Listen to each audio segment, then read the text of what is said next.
In July 2008, Rick Constantine was involved in a head-on car crash in Las Vegas. The accident left him paralyzed on his right side. Despite surgery to ease the pressure on his spine and numerous physical therapy sessions, his condition just didn't improve much. Doctors told Constantine he'd never walk again, but they were wrong. Constantine can not only get up out of his wheelchair under his own power, he can also walk without a cane.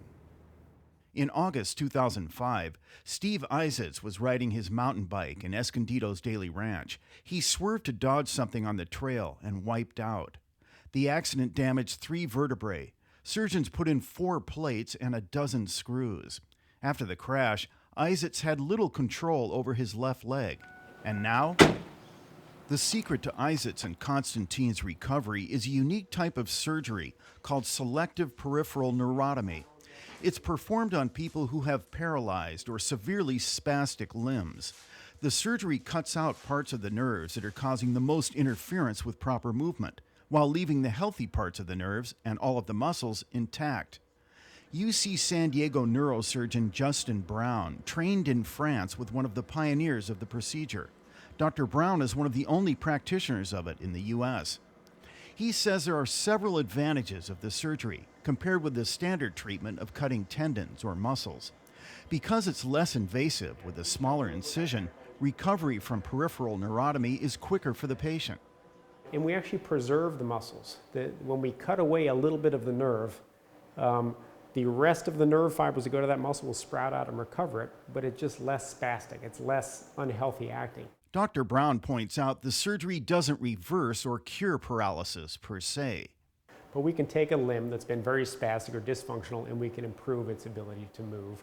Or sometimes they don't have the ability to move, but we can at least simply get it into a position that's less uncomfortable and more functional for them. That if the arm is pulled up in this position, they have no active ability to move it. If we can relax the arm enough that they can pull it through a sleeve or they can wash it, and improves hygiene, even that is a good goal for some of these patients. Rick Constantine didn't go through the surgery for such modest gains. He wanted to get back on his feet again. A few days after the procedure, he did. I was amazed. I could not believe it. When I stood up, I was expecting to feel pain or something, and I mean, the more I came up, it's like, I felt like I was waking up from a dream. Less than a week after his surgery, Steve Isetts goes to a rehab facility in Mira Mesa. It's a place that specializes in helping people with spinal cord injuries, strokes, and cerebral palsy. Isetts works on a treadmill while the director of the facility, Dr. Brad Marcus, monitors his activity. His knee used to snap back a lot. Almost every time, yeah. Marcus says he's amazed at how much better Isetts is walking. So if you see right here, this is the classic butterfly pattern. It looks fantastic.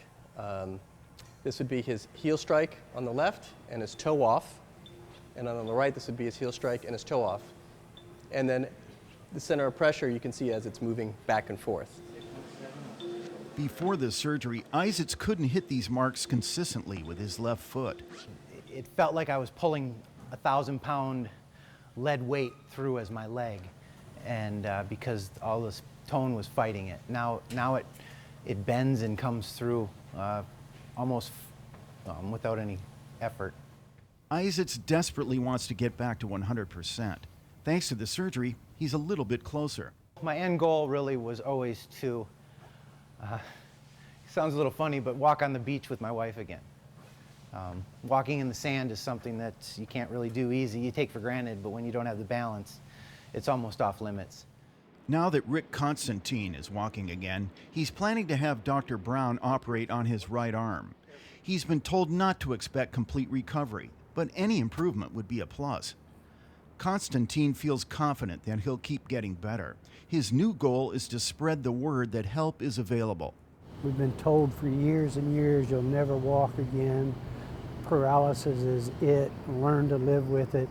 Medical technology is come a long ways now.